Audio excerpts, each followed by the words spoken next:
और एक guys revision चालू कर रहे हैं आप लोग गवर्नमेंट बजट का। गवर्नमेंट बजट करेंगे और दूसरा अपने को क्या करना है आज, मनी एंड बैंकिंग। तो गवर्नमेंट बजट और मनी एंड बैंकिंग के टारगेट लेके चल रहे हैं और इसके अलावा कुछ टाइम मिलता है तो अपन इसके अलावा भी कुछ कर लेंगे। देखो भाई अपन बात कर रहे हैं सबसे पहले बजट का मतलब क्या होता है। गवर्नमेंट बजट को समझने से पहले सबसे पहले अपने को समझना पड़ेगा गवर्नमेंट बजट है क्या, बनता कब है, कैसे बनता है। तो देखो यार हर साल ठीक है ईयर बिगनिंग होने से पहले ठीक है 31 मार्च आने से पहले मतलब 1 अप्रैल आने से पहले गवर्नमेंट क्या करती है, गवर्नमेंट मतलब जो जिसकी पार्टी चल रही होती है ठीक है, जो बेसिकली जो कंट्रोलिंग अथॉरिटी होती है कंट्री की, वो बनाती है गवर्नमेंट, वो बनाती है बजट। तो हमारी जो सरकार है उसकी जो फाइनेंस मिनिस्ट्री है, कौन, फाइनेंस मिनिस्ट्री, वो क्या बनाती है, वो बनाती है गवर्नमेंट बजट। वो बजट पेश किया जाता है पार्लियामेंट के अंदर। वो बजट क्या शो करता है एक्चुअली में, वो बजट शो करता है कि क्या आपकी इनकम्स हैं, क्या आपके एक्सपेंडिचर्स हैं, ठीक है, सारी की सारी चीजें मतलब पूरी कंट्री के इनकम को और पूरी कंट्री के एक्सपेंडिचर को वो एक्सप्लेन करता है। कौन एक्सप्लेन करता है, गवर्नमेंट बजट एक्सप्लेन करता है। So what do you mean by government budget. Government budget का मतलब क्या है, गवर्नमेंट बजट का मतलब है कि बेसिकली एक ऐसा बजट, एक ऐसा रिकॉर्ड ठीक है जिसके अंदर दो चीजें इंक्लूड करी जाती है। क्या क्या दो चीजें इंक्लूड करी जाती है, ठीक है, टोटल एक्सपेंडिचर्स को इंक्लूड करा जाता है, टोटल इनकम्स को इंक्लूड करा जाता है। कहां से, टोटल हमारे पास रिसीट्स आ सकती है और हमारे कहां कहां खर्चे हो सकते हैं। तो इन दो चीजों को क्या करा जाता है, इन दो चीजों को इंक्लूड करा जाता है। उसे क्या कहा जाता है, उसे कहा जाता है गवर्नमेंट बजट। क्या कहा जाता है, उसे गवर्नमेंट बजट कहा जाता है। तो गवर्नमेंट बजट में क्या क्या आता है, government budget is a statement of expected receipts and expenditure of the government during a fiscal year. Receipts और एक्सपेंडिचर का क्या है, ठीक है, ये एक स्टेटमेंट है। Budget not only gives the budget estimates of coming financial year but also gives the actual financial account of the previous year. ये बजट दो चीजों पे चलता है, पिछले साल के अकाउंट्स, पिछले साल के अकाउंट्स, इस साल का बजट, और पिछले साल के अकाउंट्स के बेसिस पे बनाता है इस साल का बजट। तो हर साल ऐसे ही गवर्नमेंट बजट बनता है। पिछले साल के क्या है, पिछले साल के अपने क्या है, अकाउंट्स हैं, वो होते हैं रियल अकाउंट्स। रियल अकाउंट्स मतलब कि this happened in the previous year, ये हुआ था पिछले साल। और ये बताता है करंट ईयर का कि करंट ईयर में हम लोग प्लान कर रहे हैं कि जो अपकमिंग ईयर है उस साल हम लोग क्या क्या चीजें करने वाले हैं, क्या क्या चीजों की प्लानिंग कर रहे हैं, उसे क्या कहते हैं, उसे अपन कहते हैं अपन, ठीक है, budget. But also gives the actual financial accounts of the previous year and the revised estimates of the current year. Current year में क्या प्लान कर रहे हैं, कब से कब तक का बनता है, 1 अप्रैल से 31 मार्च तक का। मेन ऑब्जेक्टिव्स क्या है, क्यों हम बजट बनाते हैं, बजट बनाने का रीजन क्या है।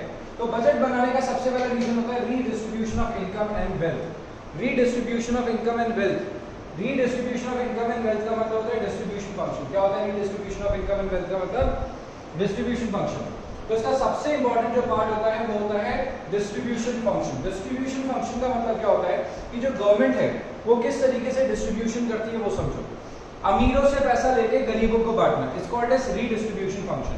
सो सरकार क्या करती है यहाँ पे, ठीक है, लोगों से टैक्सेस लेती है, लोगों से क्या लेती है, टैक्सेस लेती है, और टैक्सेस लेने के बाद, लोगों से टैक्सेस लेने के बाद वो क्या करेगी, टैक्सेस लेने के बाद ठीक है वो सब्सिडीज प्रोवाइड कर देगी। क्या प्रोवाइड कर देगी, सब्सिडीज प्रोवाइड कर देगी। तो टैक्सेस लेने के बाद क्या कर देगी, सब्सिडीज प्रोवाइड कर देगी। सो बेसिकली बोल रहा है inequalities of income and wealth reflect a section of society that deprived of basic even basic necessities. ये बोलता है कि ऐसी इनइक्वालिटीज ऑफ इनकम इनइक्वालिटी होने की वजह से क्या है, बहुत सारे लोग हैं जिन्हें क्या नहीं मिल पाता, जिन्हें बेसिक नेसेसिटीज भी नहीं मिल पाती लाइफ की। There arises a need of reducing them in the society. Government can reduce inequalities. तो सरकार को कोशिश करनी पड़ती है कि इस इनइक्वालिटी को खत्म करा जाए। क्या करा जाए, इस इनइक्वालिटी को खत्म किया जाए। तो इनइक्वालिटी जो किस किस के बीच में है, दो लोगों के बीच में जो इनइक्वालिटी है, मतलब जो क्लास जो वाइज इनइक्वालिटी होती है कि poor section of the society जिनको बेसिक नेसेसिटीज भी नहीं मिल पा रही है, और ऐसी सोसाइटी जिसको सारी फैसिलिटीज मिल रही है, तो जिनको सब कुछ मिल रहा है उनसे टैक्स लेके उन लोगों को रिडिस्ट्रीब्यूट करना जिनके पास सब कुछ अवेलेबल नहीं हो पा रहा है। तो रिड्यूस इनइक्वालिटी, इनइक्वालिटी को क्या करना, सरकार का टारगेट क्या है, इनइक्वालिटी को रिड्यूस करना। To reduce inequality in income and wealth government use progressive taxation policy. तो हमारे यहाँ पे एक छोटा क्वेश्चन आ सकता है 1 नंबर का कि ऐसी कौन सी टैक्स पॉलिसी है जिससे सरकार इनइक्वालिटी को खत्म कर सकती है। तो इनइक्वालिटी को खत्म करने के लिए जो गवर्नमेंट जो पॉलिसी यूज करती है वो है प्रोग्रेसिव टैक्सेशन पॉलिसी। कौन सी, प्रोग्रेसिव टैक्सेशन पॉलिसी। कितनी तरीके की टैक्सेशन पॉलिसी होती है, दो, regressive taxation policy, progressive taxation policy. So progressive taxation policy इस तरीके की टैक्स पॉलिसी होती है जहां पे सरकार क्या करती है, जहां पे गवर्नमेंट क्या करती है, जो गवर्नमेंट के पास जो ज्यादा अमीर होते हैं उनसे ज्यादा टैक्स दिया जाता है और जो अमीर नहीं होते गरीब होते हैं उनसे टैक्स नहीं दिया जाता। इसको कहते हैं स्लैब सिस्टम। इनकम टैक्स में इस तरीके का क्या बनाया जाता है, स्लैब सिस्टम। चाटा खाना है क्या? इनकम टैक्स में इस तरीके का क्या बनाया जाता है, स्लैब सिस्टम बनाया जाता है। क्या बनाया जाता है, स्लैब सिस्टम बनाया जाता है।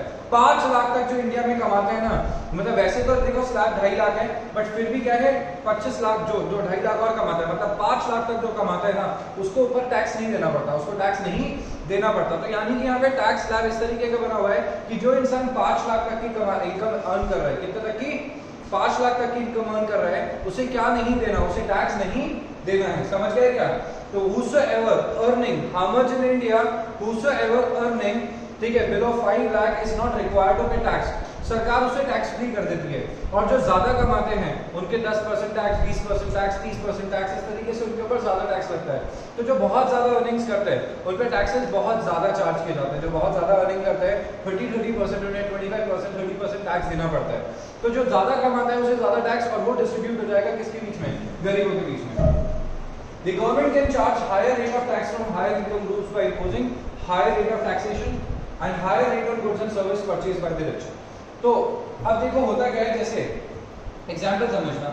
अपन बात करते हैं किसके बारे में, अपन बात करते हैं जीएसटी के बारे में। Let's just talk about GST. किसके बारे में बात करते हैं, जीएसटी के बारे में बात करते हैं। अब जीएसटी के अंदर क्या होता है कि जब हम बात करते हैं जीएसटी के बारे में, तो जीएसटी अलग अलग गुड्स के ऊपर अलग अलग तरीके से चार्ज किया जाता है। आपको पता है जीएसटी गुड्स के हिसाब से चार्ज किया जाता है। एक तो होती है जो बेसिक नेसेसिटीज होती है, उसके ऊपर तो जीएसटी का रेट होता है 0%। कितना होता है, 0%, मतलब उसमें जीएसटी लगता ही नहीं है। Like food items, agriculture food, इनके ऊपर जीएसटी लगता ही नहीं है। फिर जो थोड़े से डेली यूटिलिटी के आइटम्स होते हैं उनमें से 5% जीएसटी लगता है। फिर वो थोड़े से ज्यादा यूटिलिटी के आइटम्स होते हैं, मतलब कि हाँ ठीक है, मतलब बेसिक नेसेसिटीज पूरी हो गई, थोड़े अबव वाले, उनके ऊपर 12%, ठीक है। फिर जो हमारे इलेक्ट्रॉनिक गुड्स वगैरह आते हैं उनके ऊपर 18%। और जो हमारे लग्जरी गुड्स होते हैं, कौन से गुड्स होते हैं, हमारे लग्जरी गुड्स होते हैं। तो लग्जरी गुड्स के ऊपर कौन सा लगता है, लग्जरी गुड्स के ऊपर लगता है 28% जीएसटी। कितना लगता है, 28% जीएसटी। 28% जीएसटी उसके ऊपर चार्ज किया जाता है। किसके ऊपर, लग्जरी गुड्स के ऊपर। तो लग्जरी गुड्स के ऊपर 28% जीएसटी चार्ज करा जाता है। How much GST charge on luxury goods, 28% GST charge on luxury goods. समझ आ गई क्या? तो वो सिर्फ अमीर ही अफोर्ड कर पाता है, गरीब तो वैसे भी उन्हें अफोर्ड कर ही नहीं पाता। तो 28% जीएसटी, ठीक है, वैसे भी गरीब के ऊपर नहीं लग रहा। बट बस दिक्कत इतनी सी आती है, इसके अंदर रेग्रेसिव टैक्सेशन पॉलिसी कैसे एप्लीकेबल होता है वो बताएगा। जीएसटी का रेट सबके लिए सेम है, जीएसटी का रेट सबके लिए सेम है। अब एक गरीब आदमी ने, समझना इस बात को, एक अमीर आदमी ने टीवी खरीदा, उसने मान लो 1 लाख रुपए का, 18,000 का जीएसटी देके आ गया। कितने का जीएसटी देके आ गया, 18,000। तो इसको टीवी पड़ा 1,18,000 का। कितने का टीवी पड़ा, 1,18,000 का। ऑन दी अदर हैंड एक गरीब आदमी है, लेट्स जस्ट टॉक अबाउट, ठीक है, बिट पुअर पर्सन। अब उसने क्या किया, उसने फॉर एग्जांपल एक गरीब आदमी ने क्या किया, एक एग्जांपल देके समझाता हूं। उसने टीवी खरीदा, मान लो 20,000 रुपए का टीवी खरीदा है, बट 20,000 के ऊपर भी उसको क्या कितना जीएसटी देना पड़ता है, 18% का। तो अमीर को भी 18% का जीएसटी देना है, गरीब को भी 18% का जीएसटी देना है। सो इनकम का प्रोपोर्शन किसका ज्यादा जाएगा, गरीब का। तो यानी कि सीधी सी बात है, this is called as regressive taxation policy. क्या होता है, आपकी इनकम बहुत ज्यादा है और एक जने की इनकम बहुत कम है। सो प्रोग्रेसिव टैक्सेशन पॉलिसी में 0 to 5 लाख कमाने वाले को हमने कहा तुम टैक्स फ्री कर देते हो, तो मैं क्या कर देता हूँ, टैक्स फ्री कर देता हूँ। तो this is called as progressive taxation policy. मतलब जो जितना ज्यादा कमाता जाएगा उसके ऊपर उतना ही ज्यादा टैक्स लगता जाएगा, ठीक है। एक होता है रेग्रेसिव टैक्सेशन पॉलिसी, मतलब सबके ऊपर सेम है।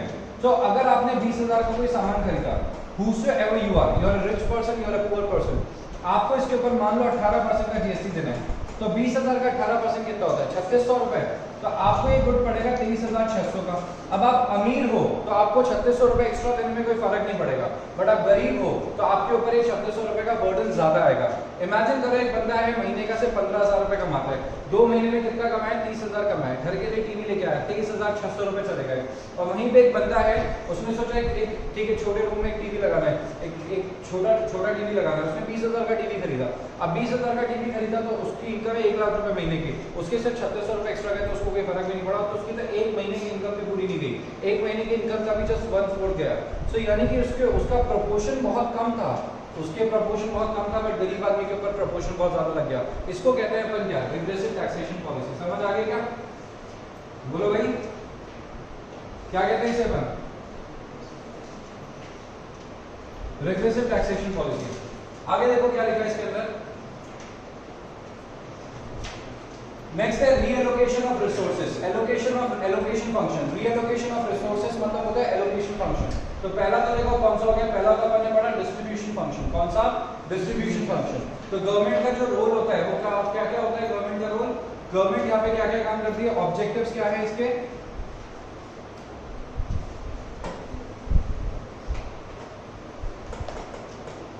ऑब्जेक्टिव्स ऑफ गवर्नमेंट बजट क्या क्या है? गवर्नमेंट बजट का पहला ऑब्जेक्टिव है डिस्ट्रीब्यूशन फंक्शन।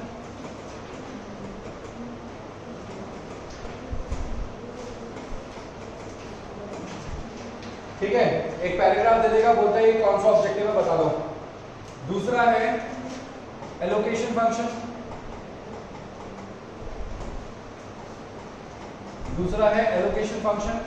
तो पहला क्या है डिस्ट्रीब्यूशन फंक्शन, दूसरा है एलोकेशन फंक्शन। डिस्ट्रीब्यूशन फंक्शन हो गया, एलोकेशन फंक्शन हो गया। अब देखो भाई, रीएलोकेशन फंक्शन का मतलब, एलोकेशन फंक्शन का मतलब क्या होता है?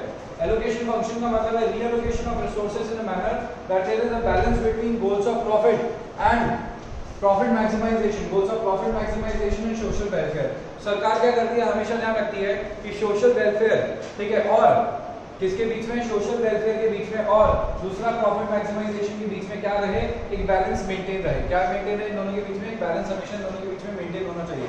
तो सरकार चाहती है कि इन दोनों के बीच में एक बैलेंस मेंटेन होना चाहिए। किस किस के बीच में? ठीक है, सबसे पहले तो प्रॉफिट मैक्सिमाइजेशन के बीच में और ठीक है सोसाइटी का वेलफेयर मैक्सिमाइजेशन के बीच में। तो इसके लिए सरकार क्या करती है? इसके लिए सरकार, ठीक है, इसके लिए सरकार क्या करती है? इसके लिए सरकार, ठीक है, दोनों के लिए क्या करती है? इक्वल बजट बनाती है। मतलब clothes, mobile, cars, food items, इनके लिए भी बजट मेंटेन करती है। और defence, national defence, roads, public parks, government administration, इसके लिए बजट बनाती है। अब जैसे इंडिया है, तो इंडिया अपनी टोटल इनकम का करीब 7% ऑफ जीडीपी किसमें खर्च करता है? 7% ऑफ जीडीपी हम लोग खर्च कर रहे हैं हमारे डिफेंस में। ठीक है, 1.5%, 2% के अराउंड जीडीपी हम खर्च करते हैं किसके अंदर? हमारे एजुकेशन सिस्टम के अंदर, जो कि बहुत ज्यादा कम है, बहुत ज्यादा ही कम है। Government uses budgetary policy to allocate resources allocate करना है। एजुकेशन के लिए कितना, हेल्थ के लिए कितना, ट्रांसपोर्टेशन के लिए कितना, इंफ्रास्ट्रक्चर के लिए कितना, ठीक है, डिफेंस के लिए कितना, इन सब चीजों के लिए सरकार क्या करती है? रिसोर्सेज अलग अलग करती है। बोलती है हम इतना कमाएंगे, इतना उधार देंगे और इससे ये सारे काम करने वाले हैं। तो जो सारे काम करने वाले हैं, दैट सारे काम is called what? Is called as allocation function. इसे क्या कहते हैं? Allocation function. तो रीडिस्ट्रीब्यूशन या डिस्ट्रीब्यूशन फंक्शन का मतलब क्या है? अमीरों से लेकर गरीबों को देना। एलोकेशन फंक्शन का मतलब क्या है? जो बजट बनाए उसे एलोकेट करना कि क्या क्या काम करने हैं। जो बजट बनाए उसे एलोकेट करना कि क्या क्या काम करना है। बोले ऐसा होता है ना, शादी का बजट बनता है, तो शादी का बजट, बोले बजट क्या है शादी का? बोले 40 लाख का बजट है। 40 लाख में से एक काम करो, 40 लाख में से 10 लाख की तो गाड़ी दे देंगे, 10 लाख का गोल्ड दे देंगे। अब बचा 20 लाख रुपए। 20 लाख रुपए में क्या करना है? 20 लाख रुपए के अंदर बजट बनाया 20 लाख का अलग, 20 लाख में से 6 लाख का शादी का गार्डन आएगा, 6 लाख का फंक्शन हो जाएगा, 12 लाख के गए, बचे 8 लाख। 8 लाख में से क्या करना है? कपड़े खरीदने, ठीक है, गिफ्ट्स देने, तो उन सब का बजट हो गया ना। 40 लाख का बजट से पूरा समझ आया। इस तरीके से सरकार भी क्या करती है? बोलिए हमारा, ठीक है, कितना बजट है हमारा? 4 लाख करोड़ का बजट है। अब 4 लाख करोड़ के बजट से क्या करना है? बोले 25,000 करोड़ का बजट हमने बना दिया, किसके लिए? ठीक है, मान लो, ठीक है, क्लीन इंडिया के लिए। समझ गए कि इस मिशन में इतना, उसके लिए इतना, इसके लिए उतना, इसके लिए उतना। इस तरीके से सरकार क्या करती है? अपने बजट को एलोकेट करती है। समझ आ गया? Heavy taxes can be imposed on production units, जो कि हार्मफुल प्रोडक्ट्स बनाते हैं, जैसे कि क्या क्या? सिगरेट, लेकर, इनके ऊपर सरकार क्या करती है? हेवी टैक्सेस चार्ज करती है। जैसे लेकर के ऊपर 176% टैक्स चार्ज होता है यूपी साइड में, और दिल्ली में सबसे कम चार्ज होता है। दिल्ली में शायद 120% के अराउंड होता है। ठीक है, मतलब अलग अलग स्टेट्स में अलग अलग है। शायद राजस्थान में और भी ज्यादा चार्ज होता है, मतलब दोनों, बट हाँ, मतलब इट इज समवेयर अराउंड 150, 120 से लेकर 300% तक का टैक्स रेट है। टैक्स कंसेशंस और सब्सिडीज दी जाती है। तो टैक्स कंसेशन देना, सब्सिडीज देना, ताकि लोग और अच्छे प्रोडक्ट्स का क्या करें?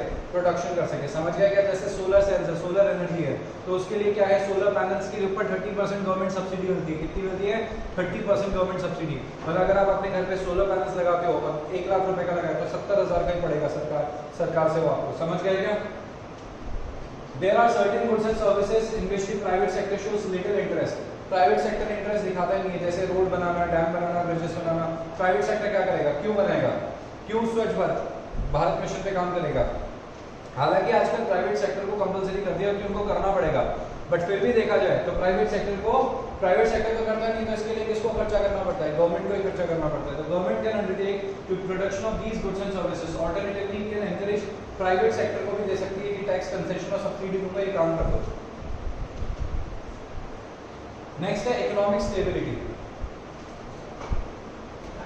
सो नेक्स्ट अपन बात करें किसके बारे में? इकोनॉमिक स्टेबिलिटी के बारे में। इकोनॉमिक स्टेबिलिटी क्या होता है? तो तीसरा फंक्शन हो गया कौन सा? Economic stability. इकोनॉमिक स्टेबिलिटी, तो सरकार का काम क्या होता है? इकोनॉमिक स्टेबिलिटी मेंटेन करना। मतलब क्या होता है? Economic stability is the stability means keeping fluctuations in general price level, ठीक है, विद इन लिमिट्स। मतलब जो फ्लक्चुएशंस आ रहे हैं, जो अचानक से जो प्राइस बढ़ रही है, इन्फ्लेशन हो रहा है, डिफ्लेशन हो रहा है, इन सबको कंट्रोल रखना। ना तो ज्यादा इन्फ्लेशन हो, ना ही डिफ्लेशन हो। इस तरीके की सिचुएशन को कंट्रोल करने को क्या कहते हैं? इकोनॉमिक स्टेबिलिटी कहते हैं। क्या कहते हैं इसे? इकोनॉमिक स्टेबिलिटी कहते हैं। So basically the government of the country is always committed to change the economy from business cycles, मतलब ट्रेड साइकिल से बचाने की कोशिश करती है। ट्रेड साइकिल का मतलब क्या होता है? आज इकोनॉमी इसमें रिसेशन में है, कल बूम पे चली गई, फिर रिसेशन पे आ गई। सो ये जो ट्रेड साइकिल्स है ना, इसे हमेशा मेंटेन करने की कोशिश करती है कि वो इक्विलिब्रियम में मेंटेन रहे। ऐसे ना बार-बार बहुत ज्यादा, ठीक है, बूम पे ना जाए, बहुत ज्यादा रिसेशन पे ना जाए। बूम पे जाती है तो सब बिजनेस फ्लरिश कर रहे होते हैं, बट पता है कि उसके जाने के बाद थोड़े से टाइम के बाद किसमें चली जाएगी? रिसेशन में चली जाएगी। तो रिसेशन को कंट्रोल करने के लिए गवर्नमेंट यहाँ पे स्टेप्स लेती है।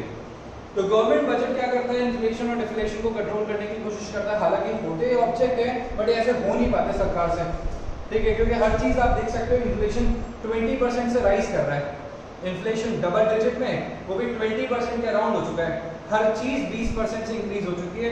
इकोनॉमी में जाके देख लेना।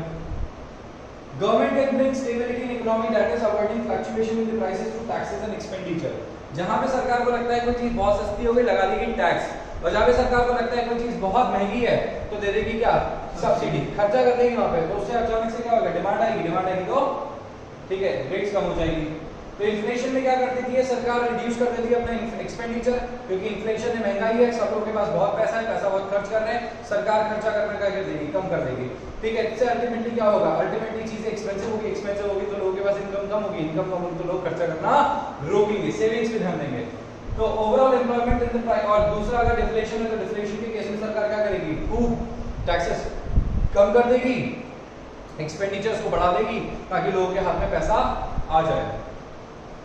नेक्स्ट है इकोनॉमिक ग्रोथ। नेक्स्ट फंक्शन क्या होता है? इकोनॉमिक ग्रोथ लेके आना।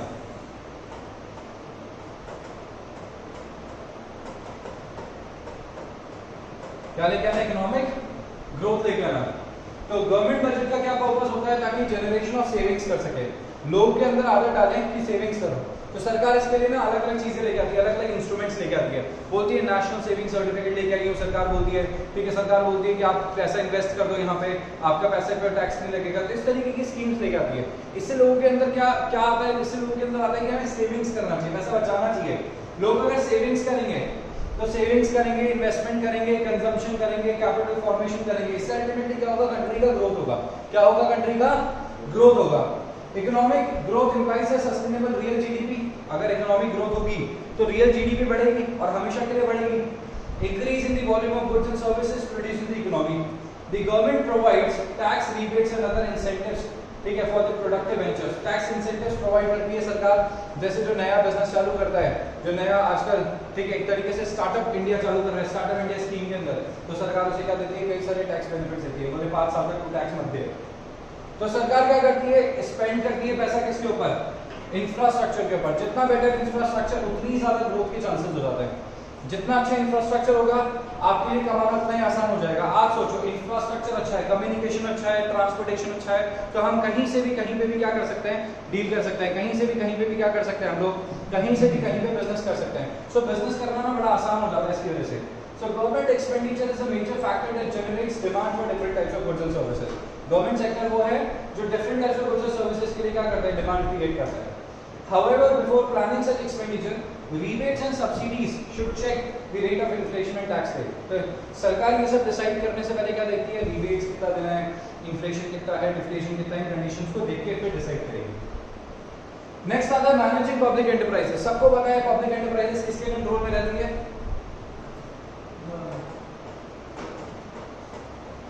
मैनेजिंग पब्लिक एंटरप्राइजेस में रहती है, सबको पता है पब्लिक एंटरप्राइजेस सरकार के, गवर्नमेंट ऑफ इंडिया के कंट्रोल में होती है, तो उसको मैनेज करने का काम किसका होता है? गवर्नमेंट का काम होता है। नेक्स्ट आता है स्ट्रक्चर ऑफ द बजट। अब बात कर रहे हैं किसके बारे में? स्ट्रक्चर ऑफ द बजट के बारे में। बजट के अंदर कितने कंपोनेंट्स आते हैं, तो स्ट्रक्चर की बात कर रहे हैं, किसके स्ट्रक्चर की बात कर रहे हैं? ठीक है, गवर्नमेंट के स्ट्रक्चर की बात कर रहे हैं, बजट के स्ट्रक्चर की बात कर रहे हैं, हम बात कर रहे हैं कंपोनेंट्स ऑफ बजट। तो बजट के अंदर क्या क्या आता है वो सुनेंगे। सो बजट यहाँ पे दो पार्ट में डिवाइडेड होता है। बजट यहाँ पे दो पार्ट में डिवाइड होता है। गवर्नमेंट बजट जो है वो देखा जाए तो दो पार्ट में डिवाइड हो रखा है। कितने पार्ट में डिवाइड हो रखा है? दो पार्ट में डिवाइड हो रखा है। गवर्नमेंट बजट कितने पार्ट में डिवाइड हो रखा है? दो पार्ट में। एक तो होता है अपना रेवेन्यू बजट और दूसरा होता है अपना कैपिटल बजट। एक तो होता है रेवेन्यू बजट, एक होता है कैपिटल बजट। एक तो होता है रेवेन्यू बजट और दूसरा क्या होता है? Capital budget. अब रेवेन्यू बजट क्या होता है, कैपिटल बजट क्या होता है? रेवेन्यू बजट के अंदर, रेवेन्यू बजट के अंदर दो चीज आती है, revenue receipts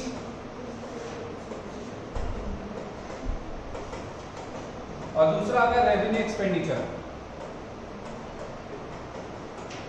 revenue receipts and revenue expenditure. और वैसे ही ठीक है, कैपिटल बजट के अंदर दो चीज आती है, एक आता है कैपिटल रिसीट्स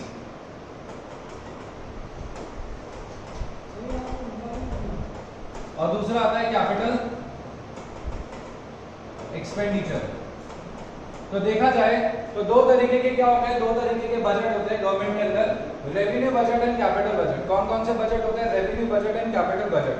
तो रेवेन्यू बजट और कैपिटल बजट क्या होता है? रेवेन्यू बजट के अंदर दो चीज आती है, रेवेन्यू रिसीट्स आती है, रेवेन्यू एक्सपेंडिचर आता है। कैपिटल के अंदर कैपिटल रिसीट्स आती है, कैपिटल एक्सपेंडिचर आता है। रेवेन्यू रिसीट्स क्या होती है? सो बेसिकली देखा जाए तो गवर्नमेंट बजट के अंदर दो पार्ट आ जाते हैं, रेवेन्यू बजट और दूसरा आता है कैपिटल बजट। रेवेन्यू बजट जो है वो करंट ईयर के ट्रांजैक्शन से बात करता है, जहां पे इनकम और एक्सपेंडिचर आता है जो कि करंट ईयर से रिलेटेड होता है। और कैपिटल बजट आपकी जो बात करता है वो बात करता है एसेट्स एंड लायबिलिटीज के क्रिएशन से। किसके रिलेशन में बात करता है? एसेट्स एंड लायबिलिटीज के रिलेशन में बात करता है। सो रेवेन्यू रिसीट्स क्या होती है? रेवेन्यू रिसीट्स होती है एक्चुअल इनकम्स ऑफ गवर्नमेंट। किसकी? गवर्नमेंट की इनकम। तो गवर्नमेंट की जो इनकम होती है उसे क्या कहते हैं बेटा? अपन उसे कहते हैं रेवेन्यू रिसीट। क्या कहते हैं उसे? रेवेन्यू रिसीट कहते हैं। अब जो गवर्नमेंट की जो इनकम होती है वो दो तरीके की हो सकती है। जो गवर्नमेंट की जो रिसीट्स है वो दो तरीके की हो सकती है। वो एक तो होती है टैक्स रेवेन्यू और एक होता है non tax revenue.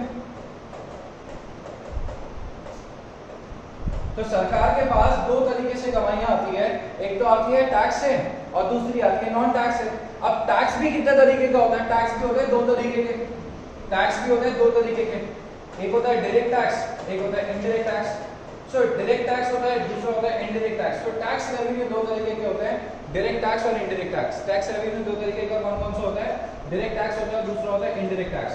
So income देखा जाए तो इनकम के दो पार्ट हो गए, ठीक है। पहला तो सरकार जो रिसीट्स लेती है वो दो तरीके की हो गई, टैक्स रिसीट्स और नॉन टैक्स रिसीट्स, ठीक है। Tax revenue, non tax revenue. अब नॉन टैक्स रेवेन्यू का मतलब क्या होता है? नॉन टैक्स रेवेन्यू का मतलब होता है सरकार की दूसरी कमाइयों को नॉन टैक्स रेवेन्यू कहते हैं। सरकार की दूसरी इनकम्स को क्या कहते हैं? नॉन टैक्स रेवेन्यू कहते हैं। क्या कहते हैं इसे? नॉन टैक्स रेवेन्यू कहते हैं। तो नॉन टैक्स रेवेन्यू का मतलब क्या होता है? नॉन टैक्स रेवेन्यू का मतलब होता है, ठीक है, सीधी सी बात है, नॉन टैक्स रेवेन्यू की बात कर रहा हूं। तो नॉन टैक्स मतलब अदर तरीके से जो सरकार कमाती है। तो अदर जो सरकार की जो गवर्नमेंट की इनकम होती है उसको कहते हैं नॉन टैक्स रेवेन्यू। जैसे कि गवर्नमेंट क्या करती है? बिजनेस करती है, जैसे बीएसएनएल है, तो उसकी जो इनकम आएगी वो किसके अंदर आ जाएगी? नॉन टैक्स रेवेन्यू के अंदर आ जाएगी। इसके अलावा गवर्नमेंट की और क्या क्या इनकम हो सकती है गवर्नमेंट की? अब आप रजिस्ट्रेशन करवाने जाते हो, भाई आपने रजिस्ट्रेशन करवाया, जैसे आरटीओ गए, आरटीओ में अपने व्हीकल का रजिस्ट्रेशन करवाया तो रजिस्ट्रेशन चार्जेस। बिजनेस के रजिस्ट्रेशन होते हैं, ठीक है, तो बिजनेस के रजिस्ट्रेशन के चार्जेस। जैसे मैंने शॉप एक्ट में रजिस्ट्रेशन करवाया तो उसका चार्ज, कंपनीज एक्ट के अंदर रजिस्ट्रेशन करवाया तो रजिस्ट्रेशन का चार्ज, मैंने लाइसेंस लिया तो लाइसेंस की इनकम, ठीक है। इस तरीके की जो इनकम्स होती है वो सरकार की क्या होती है? नॉन टैक्स इनकम्स होती है। क्या होती है? सरकार की नॉन टैक्स इनकम्स होती है, तो उसको नॉन टैक्स रेवेन्यू कहते हैं। नेक्स्ट आता है कैपिटल रिसीट्स। कैपिटल रिसीट्स जो होती है ना वो इधर या तो क्या करती है, इधर कैपिटल रिसीट्स जो होती है उसकी वजह से या तो डेट इंक्रीज होता है, या तो उसकी वजह से डेट इंक्रीज होगा, उधारी, ठीक है, या फिर उसकी वजह से एसेट रिड्यूस होगी, या तो इसकी वजह से दो बातें होगी, या तो इसकी वजह से डेट इंक्रीज होगा, ठीक है, या फिर इसकी वजह से क्या होगा, एसेट कम हो जाएगी। तो कैपिटल रिसीट्स का मतलब होता है जिसकी वजह से या तो डेट इंक्रीज होता है, एसेट्स कम हो जाती है। अब कैपिटल रिसीट्स में डेट इंक्रीज या फिर क्या हो जाएगा, दूसरा एसेट कम। तो सबसे पहले मैंने कहा डेट इंक्रीज होना। अब डेट इंक्रीज होने का मतलब क्या हुआ, डेट इंक्रीज होने का मतलब हुआ कि डेट इंक्रीज अगर हो रहा है, मतलब डेट मतलब क्या है, डेट मतलब उधारी, मतलब मैंने लोन ले लिया। तो हमने क्या किया, लोन ले लिया। लोन कहां से ले लिया, ठीक है, इंडिया से भी लोन ले सकते हैं, मतलब पब्लिक से भी लोन ले सकती है सरकार, और दूसरा लोन ले सकते हैं हम फॉरेन से, तो फॉरेन गवर्नमेंट से, फॉरेन के इंस्टीट्यूशन से, लाइक आईएमएफ हो गया, वर्ल्ड बैंक हो गया, तो हम इन सारी जगह से भी क्या कर सकते हैं, लोन ले सकते हैं। तो लोन के बाद जो पैसा आता है वो हमारा क्या हो जाता है, कैपिटल रिसीट हो जाता है। दूसरा कैपिटल रिसीट आता है कि सरकार ने क्या किया, सरकार ने डिसइन्वेस्टमेंट कर दिया, शेयर्स बेच दिए। तो सरकार क्या करती है, जब अपनी एसेट्स बेच देती है तो उसे क्या कहते हैं, एसेट कम होना। दूसरा होता है कैपिटल एक्सपेंडिचर। अब जो कैपिटल एक्सपेंडिचर होता है ना, वो भी दो ही तरीके का होता है सिमिलरली, कि कैपिटल एक्सपेंडिचर में या तो डेट क्या हो जाएगा आपका, कम हो जाएगा, या एसेट आपकी क्या हो जाएगी, एसेट आपकी इंक्रीज हो जाएगी। सो कैपिटल एक्सपेंडिचर के अंदर क्या होता है, एसेट इंक्रीज होना, मतलब सरकार ने क्या किया, भाई नया प्रोजेक्ट चालू कर दिया। सो नया प्रोजेक्ट के अंदर सरकार ने पैसा इन्वेस्ट कर दिया, दैट इज कॉल्ड एज, ठीक है, व्हाट, एसेट क्रिएट करना। और डेट कम होना मतलब क्या होता है, डेट कम होना बड़ा आसान सी चीज है, सरकार ने जो उधारी ली थी चुका दी, इसको क्या कहते हैं, कैपिटल एक्सपेंडिचर। तो यानी कि रेवेन्यू एक्सपेंडिचर और रेवेन्यू रिसीट्स में एसेट और लायबिलिटी के बैलेंस पे कोई फर्क नहीं पड़ता। हालांकि कैपिटल एक्सपेंडिचर और कैपिटल रिसीट्स में क्या होता है, ठीक है, एसेट और लायबिलिटी के बैलेंस पे, ठीक है, क्या होता है, फर्क पड़ता है। अब गवर्नमेंट बजट के दो पार्ट हो गए, एक होता है रेवेन्यू बजट, एक होता है कैपिटल बजट। रेवेन्यू बजट और कैपिटल बजट। बट अपन क्या कर सकते हैं, अपन इसके अंदर, ठीक है, इसके दो हिस्से बना सकते हैं। किसके दो हिस्से बना सकते हैं, रेवेन्यू को अलग कर सकते हैं, कैपिटल और एक्सपेंडिचर को अलग कर सकते हैं। तो अगर आप रेवेन्यू को अलग अलग करके दिखाते हो, रेवेन्यू को एक साथ करते हो, so revenue receipts and capital receipts को जोड़ोगे तो ये क्या बन जाएगी, ये बन जाएगी बजटेड रिसीट्स। क्या बन जाएगी, बजटेड रिसीट्स। और अगर आप दोनों के खर्चों को जोड़ोगे, that is revenue expenditure and capital expenditure, तो ये बन जाएगा बजटेड एक्सपेंडिचर। क्या बन जाएगा, बजटेड एक्सपेंडिचर। तो बजटेड एक्सपेंडिचर का मतलब क्या होता है, revenue expenditure and capital expenditure. और दूसरा क्या होता है, रेवेन्यू रिसीट्स और कैपिटल रिसीट्स का मतलब क्या होता है, बजटेड रिसीट्स। गवर्नमेंट बजट के कितने हिस्से हो गए, गवर्नमेंट बजट के दो हिस्से हो गए, ठीक है। पहला बजट कौन सा बनता है, रेवेन्यू बजट। दूसरा बजट कौन सा बनता है, capital budget. Revenue budget, capital budget. वापस से कौन सा, revenue budget, capital budget. Revenue budget के कितने हिस्से होते हैं, अगर रेवेन्यू बजट है तो रेवेन्यू बजट के अंदर दो चीजें, खर्चा भी है, कमाई भी है, खर्चा भी है, कमाई भी है। तो रेवेन्यू बजट के दो हिस्से, रेवेन्यू रिसीट्स, कैपिटल रिसीट्स। वो revenue receipts, revenue expenditure. Capital receipts, capital expenditure. Revenue के अंदर क्या आता है, जिससे ना तो डेट पे फर्क पड़ेगा, ना ही जिससे ना तो डेट पे फर्क पड़ेगा, ना ही एसेट पे फर्क पड़ेगा। ये डेट, एसेट और डेट दोनों को क्या करेगा, चेंज कर सकता है, ठीक है। ये सिर्फ इनकम है, ये सिर्फ खर्चे हैं। रेवेन्यू एक्सपेंडिचर से सरकार के जो खर्चे होते हैं ना पूरे साल के, ठीक है, लॉ एंड ऑर्डर मेंटेनेंस के खर्चे, डिफेंस के खर्चे, वो किसके अंदर आते हैं, आपके रेवेन्यू एक्सपेंडिचर के अंदर आते हैं। कोई डाउट है क्या? तो अगले आने वाले 2-3 टॉपिक्स कंप्लीट करवा दिए। क्या क्या बोलता है देखिए इसके, the government budget divided into two parts और टू सब पार्ट्स, टू सब बजट्स। तो गवर्नमेंट बजट को, जो मेन बजट है, उसके अपन ने दो हिस्से कर दिए, दो सब बजट बना दिए। एक सब बजट बना revenue budget. Revenue budget includes revenue receipts and revenue expenditure. और कैपिटल बजट, कैपिटल बजट में क्या आता है, capital receipts and capital expenditure. क्या आता है, capital receipts and capital expenditure. फिर क्या बोलते हैं, बजट रिसीट्स का मतलब क्या होता है। अब चालू करते हैं अपन नया टॉपिक जिसका नाम क्या है, बजट रिसीट्स। तो बजट रिसीट्स का मतलब क्या होता है भाई, बजट रिसीट्स का मतलब वही जो पैसा आएगा। अब बजट रिसीट्स क्या होती है, बजट रिसीट्स का मतलब जो पैसा आएगा। सो क्या बोलते हैं बजट रिसीट्स में, budget receipts refers to estimated receipts of the government from various sources. जो गवर्नमेंट जो अलग अलग सोर्सेज से कमाएगी उसको क्या कहते हैं, बजट रिसीट्स कहते हैं। रेवेन्यू रिसीट और कैपिटल रिसीट दो तरीके की रिसीट होती है, ऑलरेडी समझा चुका हूं।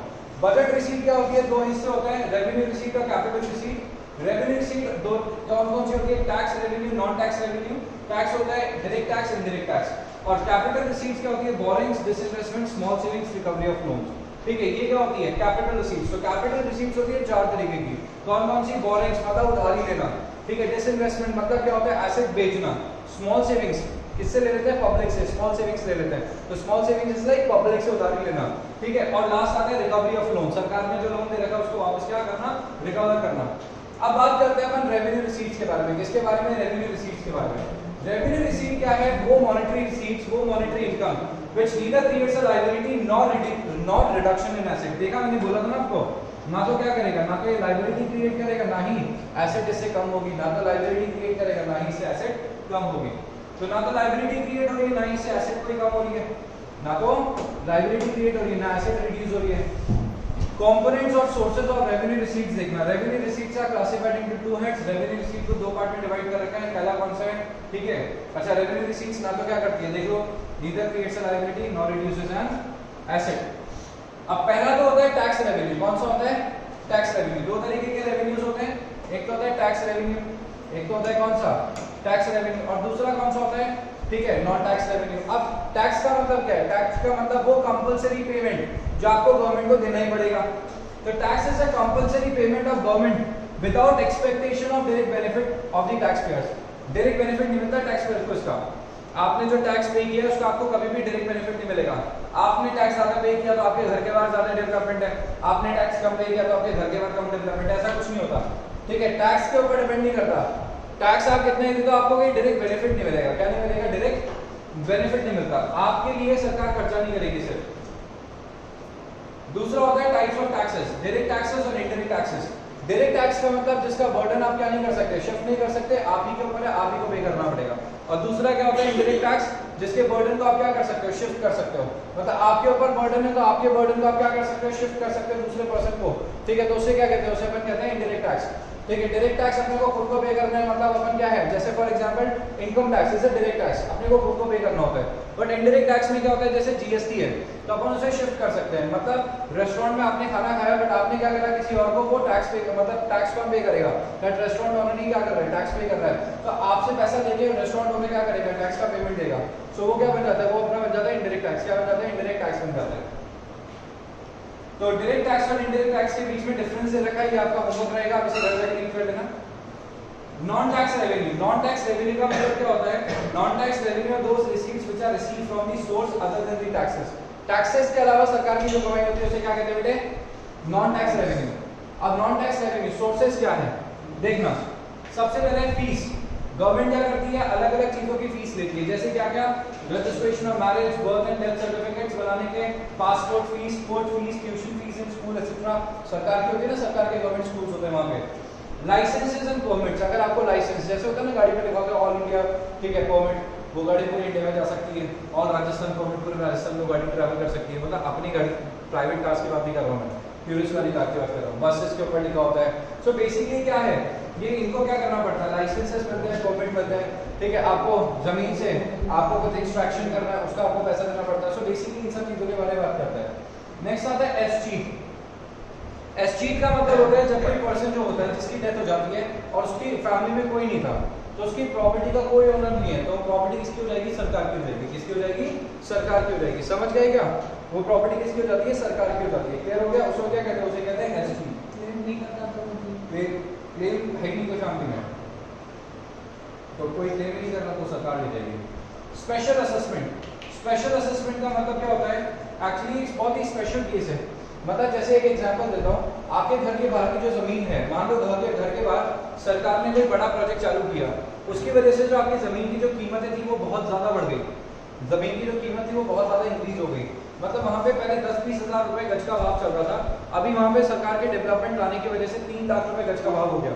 मतलब आपका जो पैसा था वो 20,000 गज से सीधे 15 टाइम इंक्रीज हो गया। मतलब जिसका अगर 1 लाख रुपए का था या 10 लाख रुपए का था, वो सीधे का कितने का हो गया? 3 करोड़ रुपए का। 10 लाख का अगर सीधे 3 करोड़ का हो गया।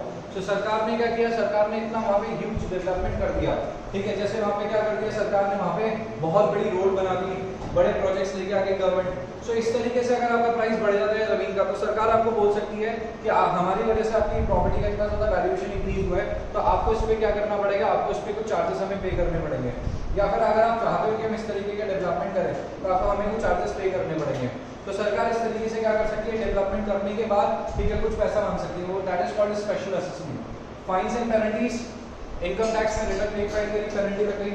ठीक है, इसके अलावा क्या क्या आ सकता है? इसके अलावा ठीक है, फाइन्स एंड पेनल्टीज में जैसे अपन हेलमेट के बिना गाड़ी चलाएंगे तो ठीक है, अगर 2 व्हीलर ड्राइव करते हैं तो अपना चालान हो जाता है, सीट बेल्ट के बिना कार चलाते हैं तो चालान हो जाता है।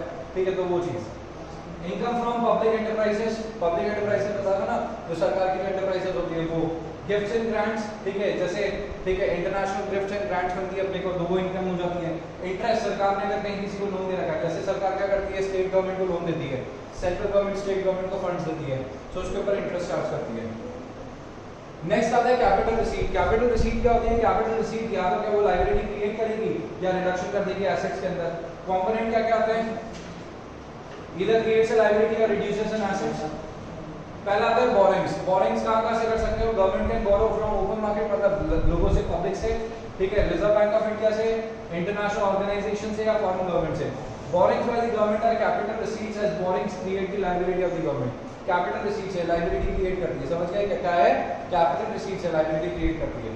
Recovery of loans and advances, दूसरा क्या होता है? Recovery of loans and advances. तो लोन्स एंड एडवांसेस को रिकवर करना जो सरकार ने दे रखे हैं। डिसइन्वेस्टमेंट मतलब सरकार क्या करती है? अपनी प्रॉपर्टीज को बेच देती है अपनी, ठीक है, फैक्ट्रीज को सरकार ने क्या किया? सरकार ने अपनी कंपनी को बेच दिया, 10% 20% शेयर्स बेच दिए। स्मॉल सेविंग्स मतलब ठीक है, जैसे एनएससी, नेशनल सेविंग सर्टिफिकेट, किसान विकास पत्र, इस तरीके से पोस्ट ऑफिस के छोटे छोटे डिपॉजिट्स सरकार इन पैसे को यूज कर लेती है। नेक्स्ट आता है बजट एक्सपेंडिचर। एक्सपेंडिचर कितने तरीके के होते हैं? एक्सपेंडिचर दो तरीके के होते हैं, एक तो होता है अपना रेवेन्यू एक्सपेंडिचर, दूसरा होता है कैपिटल एक्सपेंडिचर। तो रेवेन्यू एक्सपेंडिचर सरकार के डे टू डे एक्सपेंसेस, जिसकी वजह से ना तो एसेट के ऊपर कोई फर्क पड़ता है और ना ही लायबिलिटी के ऊपर, मतलब जिसकी वजह से ना तो एसेट क्रिएट होगी और ना ही लायबिलिटी रिड्यूस होगी, तो उसको क्या कहते हैं? उसको कहते हैं अपन रेवेन्यू एक्सपेंडिचर। और जिसकी वजह से एसेट क्रिएट होती है, लायबिलिटी रिड्यूस होती है, उसको कहते हैं कैपिटल एक्सपेंडिचर। तो बजट एक्सपेंडिचर दो तरीके के होते हैं, गवर्नमेंट एक्सपेंडिचर दो तरीके के होते हैं, ठीक है। सबसे पहले revenue expenditure which neither creates asset nor reduces any liability. Revenue expenditure recurrent nature के होते हैं, हर साल होते ही रहते हैं। और दूसरा होता है कैपिटल एक्सपेंडिचर, जो क्या करते हैं? एसेट क्रिएट करेंगे, लायबिलिटी रिड्यूस करेंगे, ठीक है। ये क्या होते हैं? परचेज करना है asset, land and building, equipments, shares वगैरह, इन सब के ऊपर लगता है। तो इट क्रिएट्स एन एसेट और रिड्यूसेस अ लायबिलिटी। अब दूसरे तरीके के जो खर्चे होते हैं वो होते हैं planned and non planned expenditure. Planned expenditure का मतलब होता है जिसके लिए सरकार बजट बनाती है, ठीक है, पहले से तैयारी रखती है, उसको तो कहते हैं प्लान्ड एक्सपेंडिचर। प्लान्ड एक्सपेंडिचर का गवर्नमेंट के 5 ईयर प्लान्स के अंदर इंक्लूडेड होता है। किसके अंदर इंक्लूडेड होता है? 5 ईयर प्लान्स के अंदर इंक्लूडेड होता है। हालांकि 5 ईयर प्लान सब बंद हो चुका है, बट जो पहले 5 ईयर प्लान्स बनते थे उसके अंदर क्या होता है? उसके अंदर इंक्लूडेड होता था, और बजट में तो आज भी इंक्लूडेड होता है। इसको कहते हैं प्लान्ड एक्सपेंडिचर। प्लान्ड एक्सपेंडिचर मतलब जो सरकार ने पहले से ही सोच रखा है, प्लान कर रखा है, उसको क्या कहते हैं? उसको कहते हैं प्लान्ड एक्सपेंडिचर। और दूसरा होता है non plan expenditure. Non plan expenditure का मतलब क्या होता है? नॉन प्लान एक्सपेंडिचर एक ऐसा एक्सपेंडिचर होता है जिसके लिए कोई प्लानिंग ही नहीं कर रखी, अचानक से ऐसा कुछ हुआ कि सरकार को नुकसान हो गया, अचानक से ऐसा कुछ हुआ कि सरकार को नुकसान हो गया या कंट्री को नुकसान हो गया। जैसे कोविड आ गया, तो कोविड में क्या हुआ? सरकार ने सोचा था हम ये रोड बनाएंगे, वो फ्लाईओवर बनाएंगे, वो ब्रिज बनाएंगे, वो मेट्रो का प्रोजेक्ट बनाएंगे, और सारा का सारा जो बजट था वो सारा का सारा कहाँ चला गया? कोविड के अंदर चला गया। सरकार क्या कर रही है? आपको पता है ना, फ्री डोजेस बांट रही है, कोविड के फ्री डोज मिल रहे हैं, सबको पता है। गवर्नमेंट के जो हॉस्पिटल्स है ना, वहाँ पे फ्री डोज मिलता है। 45 एज से जिसकी ज़्यादा एज है अभी उसको फ्री डोज मिल रहा है। फिर कुछ टाइम बाद 45 से 35 पे जाएंगे, फिर हम धीरे धीरे करके रिड्यूस कर देंगे। तो धीरे धीरे करके जैसे ही रिडक्शन होता जाएगा तो सबको डोजेस मिलने लग जाएंगे। तो एक टाइम के बाद सरकार के, अच्छा इसके अलावा भी शायद आई गेस, ठीक है, 250 रुपीज़ लेके किसी की भी डोज दे रहे हैं, या शायद आप प्राइवेट के अंदर, हाँ। तो प्राइवेट वाले तो पैसा चार्ज कर रहे हैं, बट गवर्नमेंट वाले क्या है? पैसा चार्ज नहीं कर रहे हैं। तो अपने को लग रहा है कि सरकार ने जो महंगाई बढ़ाई है, पेट्रोल की रेट बढ़ाई है, तो सरकार को पास पैसा ही नहीं है इस कोविड के लिए। तो सरकार क्या करती है? खुद अपनी जेब से देना चाहती है। मेरे को तो लगता है सरकार को अपनी जेब से देने की बजाय, ठीक है, थोड़ा सा अपनी जेब से दे दें, थोड़ा सा तो प्राइवेट के हाथ में दे दें कि ठीक है मैं 50 रुपये चार्ज कर लेता हूँ, मतलब 50 रुपये गवर्नमेंट को, 50 रुपये तो कोई भी पे करने के लिए इसके लिए रेडी हो जाएगा। सो कम से कम महंगाई तो नहीं बढ़ेगी, क्योंकि महंगाई तो इन्होंने बढ़ा दी सीधे 20%। मतलब अगर कोई इंसान पहले 10,000 का खर्चा करता था, आज वो कर रहा है 12,000 का खर्चा, ठीक है। और यहाँ पे कोविड के चक्कर में क्या हो रहा है? 12,000 का खर्चा अपन लोग कर रहे हैं, और बाकी जो 2,000 है वो अपना कहाँ जा रहा है? 2,000 सच में जा रहा है, ठीक है, कोविड के अंदर, मतलब कोविड की वैक्सीनेशन वगैरह के अंदर, ठीक है, हॉस्पिटल्स वगैरह इन सब चीज़ों के अंदर। और अदरवाइज क्या होता है? अदरवाइज वो पैसा कौन देता है? अदरवाइज पैसा अपने को जेब से देना पड़ता है। तो सरकार वहाँ पे अपनी खर्चा, सरकार ने इसलिए, ठीक है, पेट्रोल का प्राइस ये सब क्यों बढ़ा? इसलिए तो बढ़ा दिए ताकि सरकार के पास बजट ज़्यादा आ सके इन सब चीज़ों के लिए, क्योंकि सरकार के पास पैसा आएगा, रेवेन्यू फ्लो करेगा, रेवेन्यू फ्लो करके आएगा तो सरकार क्या करेगी? जल्दी से जल्दी इसको खत्म करवाएगी, जल्दी से जल्दी ये फ्री हो जाएगा। इसलिए सरकार ने महंगाई बढ़ा दी ताकि पैसा ज़्यादा आ सके। This is like governments intention, government का इंटेंशन ये है, क्योंकि गवर्नमेंट इतनी महंगाई अचानक से क्यों बढ़ाई, क्योंकि उनको पता है कि अगर महंगाई ज्यादा टाइम तक चलाती उन्होंने, ठीक है, तो उनकी सरकार, ठीक है, उसमें जाएगी कि उसको हटवाना पड़ सकता है। तो this is the only reason, this is the big reason क्यों इस तरीके से बजट बनाए जा रहे हैं। अब होता क्या है, प्लान और नॉन प्लान। अब सरकार के लिए जैसे Covid was a non plan expenditure, अचानक से सब छोड़ छाड़ के इसी पे फोकस करना पड़ेगा। तो दो तरीके के होते हैं, प्लान और non plan. Non plan expenditure refers to expenditure on projects other than expenditure related to current 5 year plan, जिसके लिए सोचा था उसके अलावा। अब नेक्स्ट आता है सरकार की डेवलपमेंट और non development expenditure. Development expenditure वो खर्चा होता है जिसपे सरकार एक्चुअली डेवलपमेंट पे खर्चा करती है। डेवलपमेंट पे खर्चा कहाँ होता है, डेवलपमेंट पे खर्चा होता है इंफ्रास्ट्रक्चर पे, ठीक है, रोड्स, ब्रिजेस, फ्लाईओवर्स, डैम्स वगैरह बनाना। तो उस पे जो खर्चा किया जाता है उसको तो क्या कहा जाता है, उसको तो कहा जाता है, बोलो क्या, डेवलपमेंट, डेवलपमेंट एक्सपेंडिचर। और नॉन डेवलपमेंट एक्सपेंडिचर, कोविड पे जो खर्चा हो रहा है वो नॉन डेवलपमेंट एक्सपेंडिचर है। सो नॉन डेवलपमेंट एक्सपेंडिचर मतलब, ठीक है, जिसकी वजह से हमें कोई बेनिफिट नहीं मिलता, ठीक है। Development expenditures like schools, education पे ध्यान देना, ठीक है, ये तरीके से एजुकेशन पे ध्यान देना, मेडिकल सर्विसेज पे ध्यान देना, तो ये तो क्या है, इनका डेवलपमेंट है। और नॉन डेवलपमेंट एक तरीके से डिफेंस नॉन डेवलपमेंट है, ठीक है, कंपनी बेस्ड जा रहा है, ठीक है। आज अगर कोई भी कंट्री लड़ाई करना छोड़ दे तो डिफेंस कितना बच जाएगा अपना, इस तरीके से। नेक्स्ट आता है टाइप्स ऑफ बजट। अब टाइप्स ऑफ बजट जो बेसिकली होते हैं वो सबसे पहला होता है अपना बैलेंस बजट। कौन सा बजट, बैलेंस बजट। एक होता है रेवेन्यू बजट, एक होता है डेफिसिट बजट, एक होता है बैलेंस बजट। बैलेंस बजट देखो प्रैक्टिकली क्या मंथली होता नहीं है, ठीक है, तो क्या है, बैलेंस बजट प्रैक्टिकली मंथली होता नहीं है, तो उसको क्या कहते हैं अपन, बैलेंस बजट कहते हैं। तो बैलेंस बजट का मतलब क्या होता है, ठीक है, गवर्नमेंट की रिसीट्स और गवर्नमेंट के एक्सपेंडिचर दोनों को बराबर होना। सो प्रैक्टिकली तो पॉसिबल है नहीं, बट ठीक है, फिर भी मान लेते हैं, ठीक है। बैलेंस बजट क्या होता है, एस्टिमेटेड गवर्नमेंट रिसीट और गवर्नमेंट एक्सपेंडिचर दोनों क्या हो जाते हैं, बराबर हो जाते हैं, उसे कहते हैं बैलेंस बजट। हालांकि बैलेंस बजट होता नहीं है। दूसरा होता है सरप्लस बजट, की रिसीट ज्यादा और खर्चे कम, इसको क्या कहते हैं, इसको कहते हैं सरप्लस बजट। और estimated government receipts are greater than estimated government expenditure को क्या कहते हैं, सरप्लस बजट। सरप्लस बजट अगर होगा तो क्या फायदा होगा, सरप्लस बजट अगर होगा तो इन्फ्लेशन क्या हो जाएगा। सरप्लस बजट सरकार का बनाती है जब इन्फ्लेशन होता है, इन्फ्लेशन है तो लोगों के हाथ में पैसा ज्यादा है, लोग ज्यादा पैसा खर्च कर रहे हैं, जिसकी वजह से महंगाई बढ़ रही है, तो सरकार टैक्स बढ़ा देगी। टैक्स बढ़ा देगी तो क्या होगा, लोगों के हाथ में जो एक्स्ट्रा पैसा था वो सरकार के पास चला जाएगा। पैसा कम, खर्चा कम, डिमांड कम, इन्फ्लेशन कंट्रोल में आ जाएगा। और नेक्स्ट आता है अपना क्या, नेक्स्ट आता है अपना डेफिसिट बजट। डेफिसिट बजट क्या होता है, डेफिसिट बजट का मतलब होता है गवर्नमेंट का जो खर्चा है वो क्या है, गवर्नमेंट का जो खर्चा है एक्सपेंडिचर ज्यादा है और रिसीट क्या है, कम है, ठीक है। जब डिफ्लेशन होता है, डिफ्लेशनरी सिचुएशन होती है, तो हमें किसकी रिक्वायरमेंट होती है, तो हमें रिक्वायरमेंट होती है, ठीक है, किसकी, डेफिसिट बजट की। किसकी रिक्वायरमेंट होती है, डेफिसिट बजट की। तो डेफिसिट बजट हर बार अपने को रिक्वायर्ड होता है, डेफिसिट बजट अपने को रिक्वायर्ड होता है डिफ्लेशनरी सिचुएशन के अंदर। जब सरकार, लोगों के हाथ में पैसा नहीं है तो सरकार को जेब से खर्च करना पड़ेगा ताकि डेवलपमेंट आए, लोगों के हाथ में पैसा है, समझ गए क्या, ताकि पैसा है लोगों के हाथ में, ठीक है, पैसा है, समझ गए क्या। नेक्स्ट आता है मेरिट्स।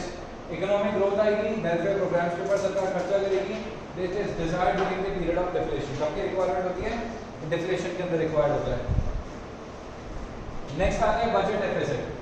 अब बजट डेफिसिट का मतलब क्या है, बजट डेफिसिट का मतलब बड़ा आसान सा है। बजट डेफिसिट समझना, it refers to the situation when budget expenditure of the government is greater than budget receipts. तो बजट डेफिसिट का मतलब क्या होता है बेटे, बजट डेफिसिट अगर मैंने कहा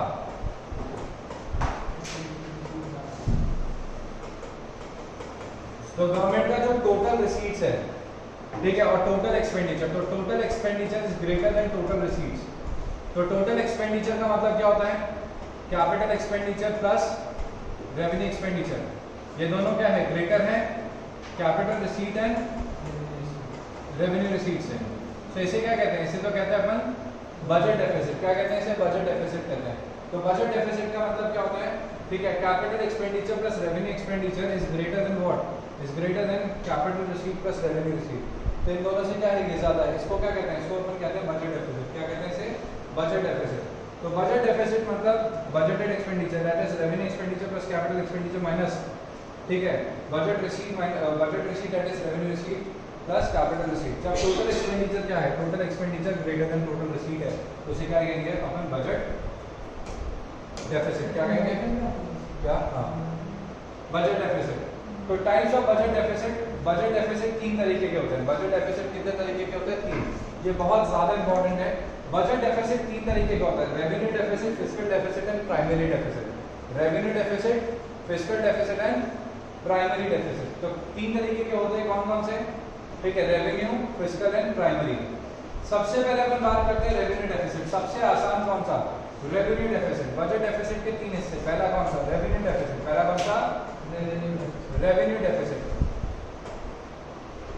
तो रेवेन्यू डेफिसिट कौन सा होता है? रेवेन्यू डेफिसिट बोलो बेटा। रेवेन्यू डेफिसिट मतलब revenue expenditure is greater than revenue receipts. खत्म, सबसे आसान। रेवेन्यू डेफिसिट साफ साफ नाम से पता लग रहा है, revenue expenditure is greater than revenue receipts. इसको क्या कहते हैं? रेवेन्यू डेफिसिट कहते हैं। क्या कहते हैं इसे? Revenue deficit. तो revenue deficit is excess of government total revenue expenditure over total revenue receipt. Revenue expenditure is greater than revenue receipts. खत्म बात, बोलो कोई दिक्कत है क्या? नहीं है। इंप्लीकेशन क्या है? रेवेन्यू डेफिसिट इंक्लूड्स ओनली दोस ट्रांजैक्शन जो कि करंट अकाउंट, करंट इनकम और करंट एक्सपेंडिचर से रिलेटेड होते हैं। रेवेन्यू डेफिसिट का मतलब क्या है? गवर्नमेंट सेविंग्स में है, गवर्नमेंट ने जो टोटल इनकम कमाई है वो कम है, गवर्नमेंट ने जो टोटल जो खर्चे किए वो ज्यादा करे, तो गवर्नमेंट को उन खर्चों को क्या करना चाहिए? कंट्रोल करना चाहिए। क्योंकि अगर गवर्नमेंट उन खर्चों को कंट्रोल नहीं करेगी तो पता है क्या होगा? गवर्नमेंट अगर उन खर्चों को कंट्रोल नहीं करेगी तो उसके लिए सरकार को लेनी पड़ेगी उधारी।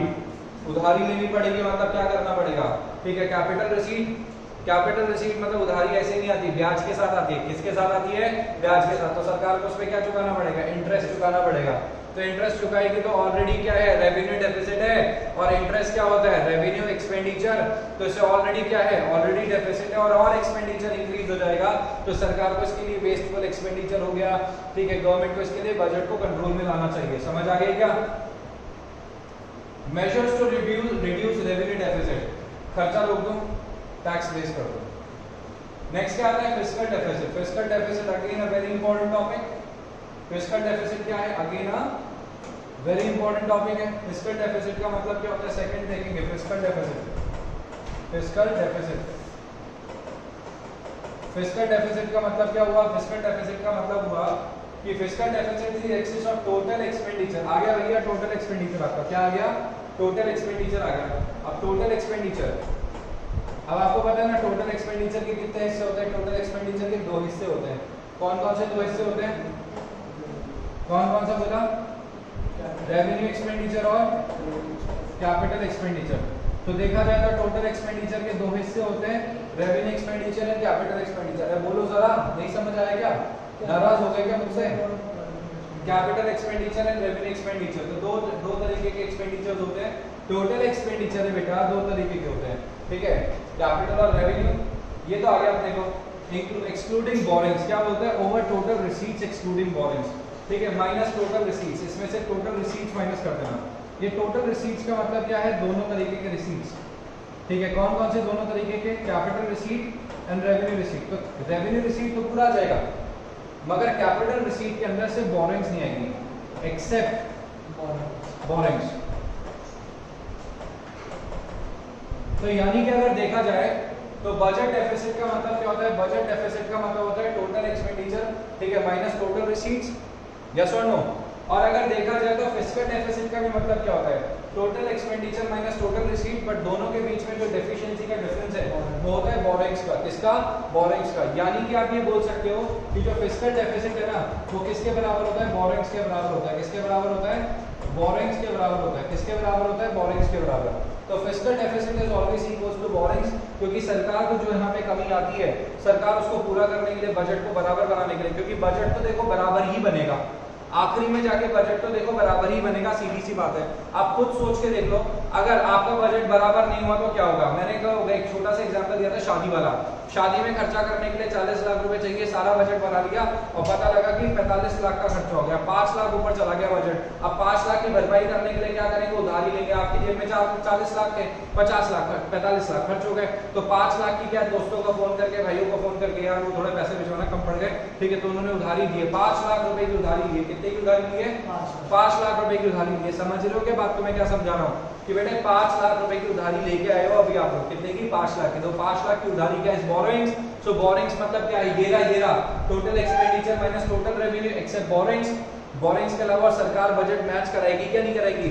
सारे के सारे बजट बेटा मैच होते हैं हमेशा। बजट बनता ही तब है जब मैच होगा। ऐसा कभी भी नहीं हो सकता कि यार इस बार जो हमने बजट बनाया ना, उस बजट के अंदर हमने सोचा है, ठीक है भाई, सीधी सी बात है, बजट हमेशा मैच करेगा। अगर डेफिसिट में बजट जा रहा है तो हमेशा मैच करेगा, क्योंकि बोले हमने सोचा है कि 50 लाख के खर्चे करेंगे, 40 लाख रुपए की कमाई आएगी, तो 10 लाख रुपए का डिफरेंस कहां से लेके आओगे? उधारी लेके आओगे ना, ठीक है। बैलेंस बजट बनाए बराबर, और हमने सरप्लस बजट बनाया, तो 10 लाख रुपए जो ज्यादा कमाए वो कहीं ना कहीं चुकाओगे ना लोन जाके, तो बजट तो नक्की हो गया ना आपका, जीरो हो गया ना, बजट तो जीरो हो गया, फिर से कुछ बचा ना, कुछ आया ना कुछ गया, तो वो तो आपको मैच करवाना ही पड़ेगा। तो यही बोलता है fiscal deficit equals to borrowings होती है। क्या होती है? Fiscal deficit equals to borrowings होती है। बोलो क्या दिक्कत है क्या? बताओ जल्दी। फिस्कल डेफिसिट जो होता है ना, वो बोरिंग्स के बराबर आ जाता है, आखिरी आंसर, इसीलिए उसके अंदर बोरिंग्स नहीं होती। अगर उसके अंदर बोरिंग्स लिखेंगे तो वो बोरिंग्स के बराबर कैसे आएगा? फिस्कल डेफिसिट का मतलब होता है total expenditure minus total receipts. Total expenditure minus total receipt, total expenditure खर्चा तो पूरा आ गया, मगर जो रिसीट्स है उसमें कैपिटल रिसीट तो आएगी, एसेट वैसेट बेची, रेवेन्यू रिसीट भी आएगी, बट उसके अंदर क्या नहीं आएगा? बोरिंग्स नहीं आएगी, क्योंकि फिस्कल डेफिसिट हमें जितना हुआ है उतनी हमें जाके उधारी नहीं है। तो फिस्कल डेफिसिट सरकार इसलिए कैलकुलेट करती है कि कितनी उधारी आपको लेनी है इसका। समझ आ गया? इसमें बोरिंग आ जाता है, बोरिंग आ जाता तो ये हो जाता ना बजट डेफिसिट, ठीक है।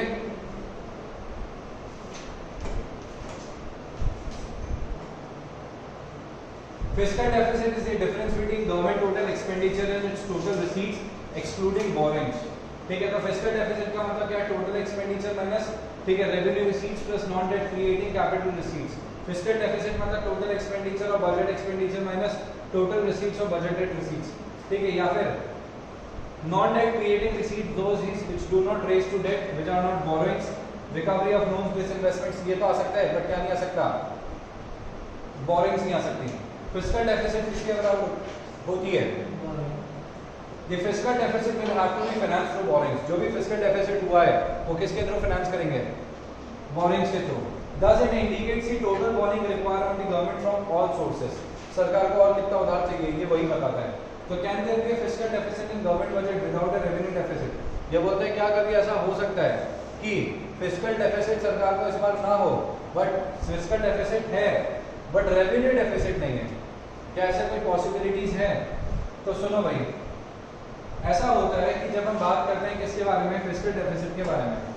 तो फिस्कल डेफिसिट जो होता है वो कैसे आता है?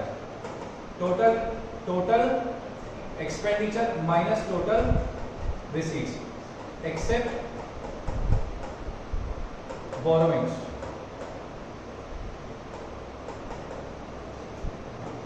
बोरोइंग्स के अलावा यही आता है। सो टोटल एक्सपेंडिचर के अंदर क्या आता है? टोटल एक्सपेंडिचर के अंदर कौन सा एक्सपेंडिचर आता है?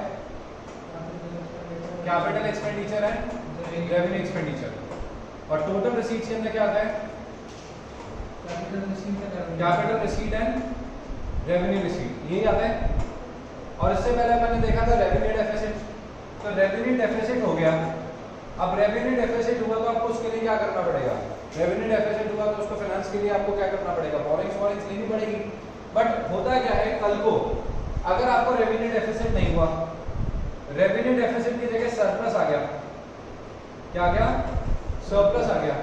तो ये बोलते हैं कि क्या करके ऐसा हो सकता है कि आपके पास सरप्लस आ रहा है रेवेन्यू के अंदर, रेवेन्यू डेफिसिट नहीं आ रहा है, रेवेन्यू के अंदर सरप्लस आ रहा है, और सरप्लस आने के बावजूद भी कभी आपके पास फिस्कल डेफिसिट हो सकता है क्या? बोलो भाई। तो फिस्कल डेफिसिट हो सकता है क्या बिना रेवेन्यू डेफिसिट के, या फिस्कल डेफिसिट हो सकता है क्या? तो सुनो, फिस्कल डेफिसिट होने के 3 कारण हो सकते हैं। पहला कारण रेवेन्यू डेफिसिट होना, और दूसरा कारण कि जो रेवेन्यू बजट है ना वो हो गया बैलेंस, और तीसरा कारण रेवेन्यू बजट जो था वो सरप्लस में था। तो अगर रेवेन्यू डेफिसिट था तो निश्चित है कि क्या होगा? फिस्कल डेफिसिट होगा ही होगा, उधारी लेनी पड़ेगी।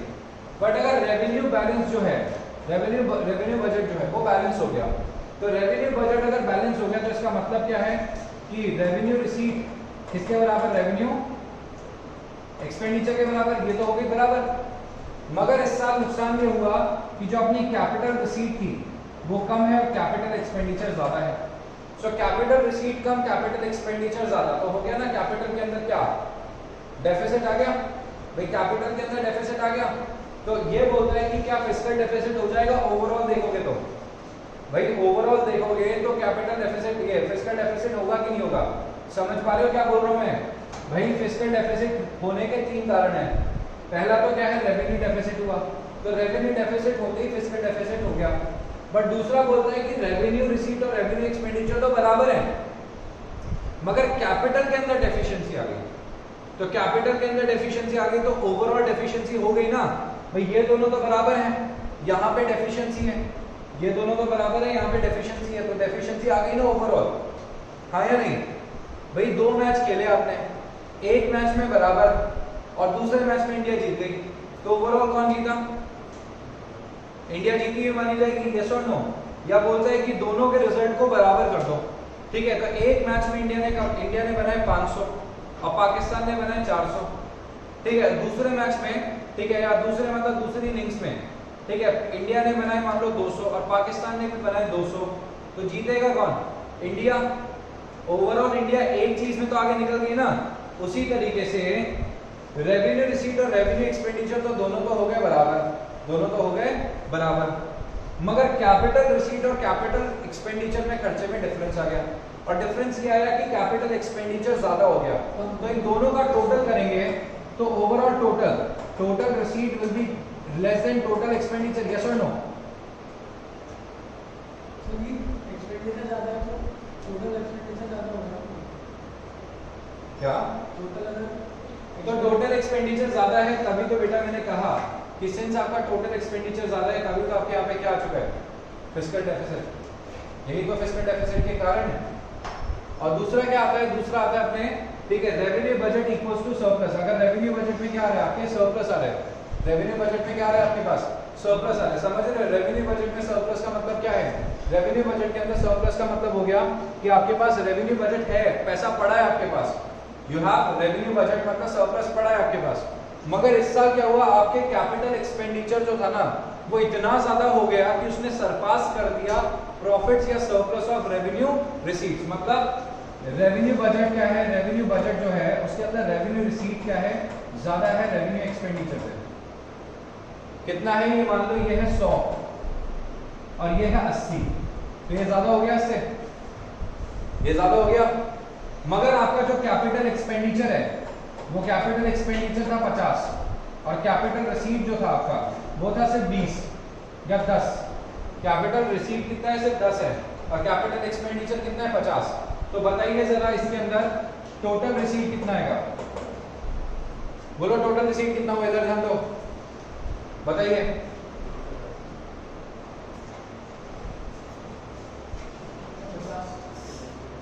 टोटल रिसीट हिसाब करना नहीं आता क्या? 100 और 50, 100 और ठीक है 10 कितना होता है?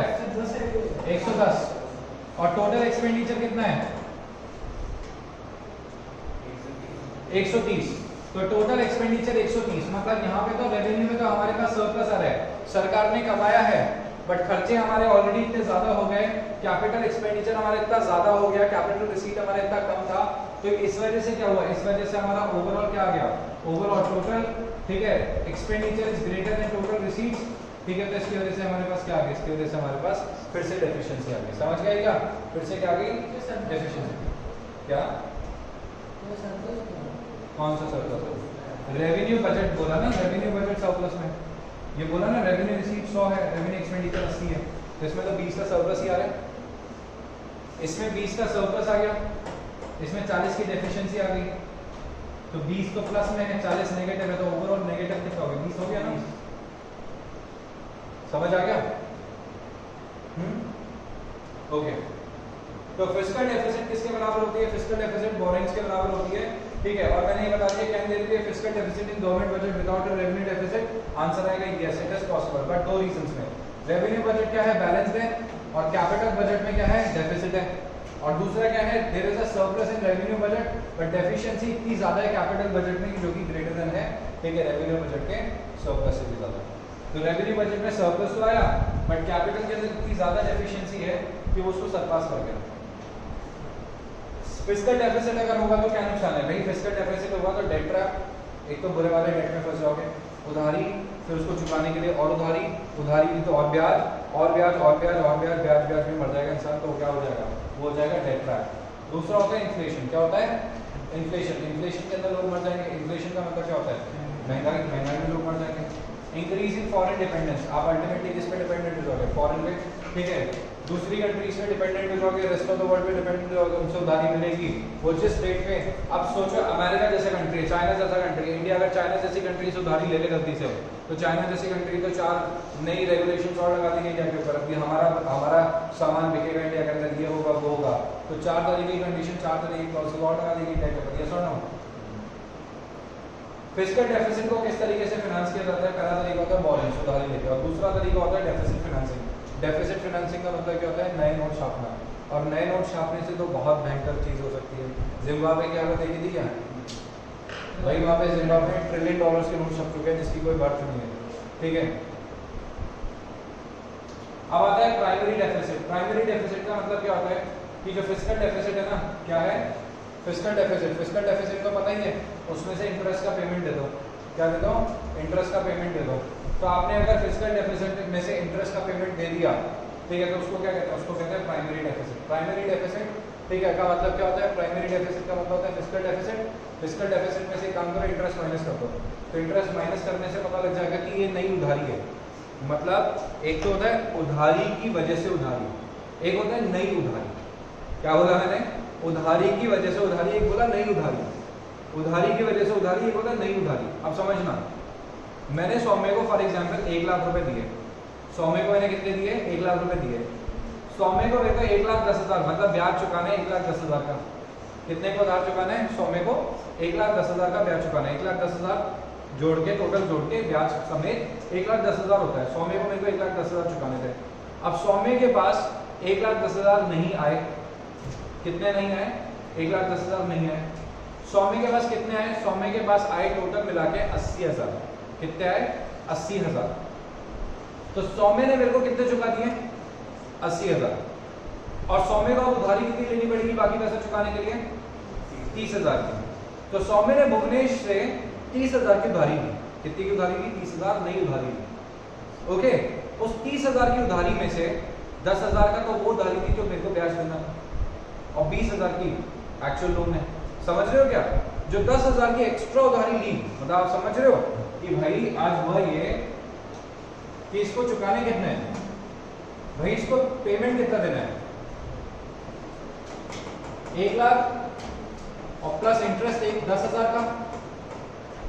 1 लाख चुकाना है और 10,000 का इंटरेस्ट देने से। इसके पास पैसे कितना है? रिसीट्स कितनी है? 80,000 की।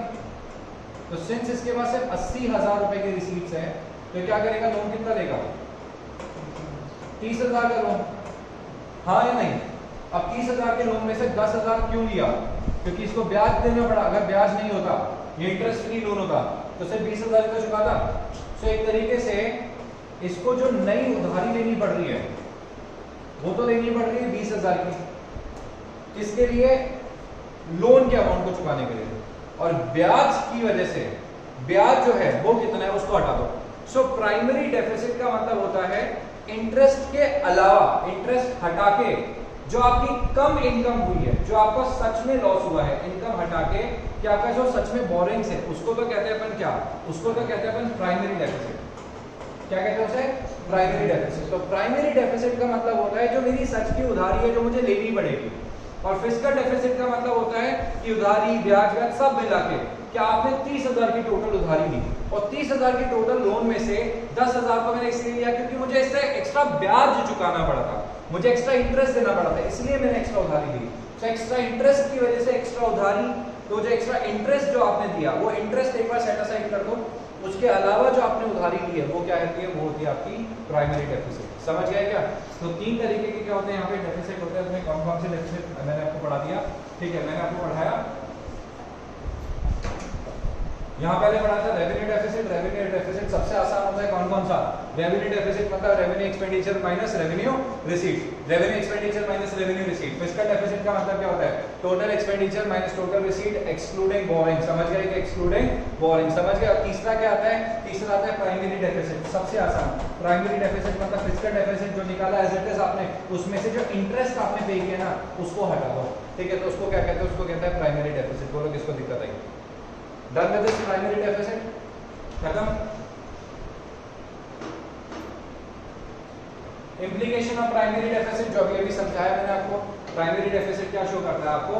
ठीक है, कि आपने कितना ज्यादा इंटरेस्ट आपने पे किया है। अब एक बार फटाफट से देख लो, ठीक है, पूरा ओवरऑल बजट, ठीक है। गवर्नमेंट बजट रेवेन्यू बजट में चला जाता है, कैपिटल बजट में चला जाता है। रेवेन्यू बजट के दो हिस्से होते हैं, revenue expenditure, revenue receipt. Revenue expenditure, revenue receipt. Revenue expenditure में से माइनस करोगे रेवेन्यू रिसीट को, तो क्या आ जाएगा? Revenue deficit. क्या बन जाएगा? रेवेन्यू डेफिसिट बन जाएगा, समझ गए? क्या बन जाएगा? रेवेन्यू डेफिसिट बन जाएगा, ठीक है। तो आगे आपका रेवेन्यू डेफिसिट। कैपिटल एक्सपेंडिचर में से कैपिटल रिसीट माइनस कर दोगे तो क्या बन जाएगा? Capital deficit. क्या बन जाएगा? कैपिटल डेफिसिट, ठीक है। दोनों को जोड़ोगे तो रेवेन्यू बजट और रेवेन्यू एक्सपेंडिचर, रेवेन्यू रिसीट, ठीक है। इनका, इसका और इसका दोनों का इंप्लीकेशन क्या निकलता है? इनका निकलता है बजट डेफिसिट। क्या निकलता है? बजट। बजट डेफिसिट में से एक काम करो, बोरिंग हटा दो, फिर फिस्कल डेफिसिट, फिस्कल डेफिसिट में से इंटरेस्ट हटा दोगे तो क्या आ जाएगा? Primary deficit. तो फिस्कल डेफिसिट में से क्या हटा देना? इंटरेस्ट हटा देना, तो प्राइमरी डेफिसिट। तो प्राइमरी डेफिसिट ऐसे चलता है, प्राइमरी डेफिसिट, इंटरेस्ट जोड़ दो तो फिस्कल डेफिसिट, बोरिंग जोड़ दो तो बजट डेफिसिट। बोरिंग, अरे बाबा फिस्कल डेफिसिट हुआ, बोरिंग जोड़ दी तो बोरिंग जोड़ के सीधे पता लग जाएगा, ठीक है, आपके पास बजट डेफिसिट कितना है, टोटल बजट में कितना डेफिसिट डेफिशिएंसी आई है। बोलो, फिस्कल डेफिसिट बराबर का अपन उधारी लेते हैं काम चलाने के लिए। फिस्कल डेफिसिट बराबर का अपन उधारी लेते हैं, उसके अलावा जो डेफिशिएंसी होती है, ठीक है, that comes under fiscal deficit मतलब बोरिंग्स, और इसके अलावा की जो उधारी होती है वो किसी तरह का बजट। तो budget deficit minus borrowings equals to fiscal deficit minus interest equals to primary deficit. बोलो किसको डाल देगा? नहीं है तो ये पार्ट तो खत्म हो गया चैप्टर का, ये चैप्टर कंप्लीट हो गया।